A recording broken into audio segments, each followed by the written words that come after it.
হ্যাঁ একটা ছ কি করিল কাল পুলিশ ধরে নিল বলে? কাল শোনা পানা যে আমরা লেগে না বাদুরবেদি হ্যাঁ গুরু আনমা আসা শুনে যেতে বলে ধরে ছিলে ছড়লে কেমনে ফের? ইসাসে ডকুমেন্ট দিন কাক দিল ডকুমেন্ট?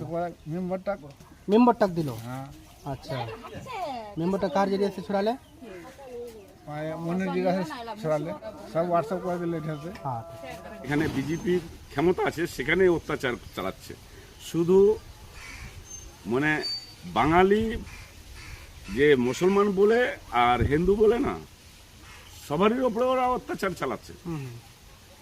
তো আমরা মোদিজিকে ধিক্কার জানাচ্ছি যে তোমরা যে হারে তোমরা মানুষের ভোট নিয়ে তোমরা আজকে প্রধানমন্ত্রী হয়েছো, আর আজকে ওই মানুষকেই জ্বালাচ্ছ। আমরাও সাধারণ মানুষও জানাই দিবে এই 26শে ভোটের পরে। আর আমাদের পশ্চিম বাংলার সাধারণ পাবলিক আর আমাদের মুখ্যমন্ত্রী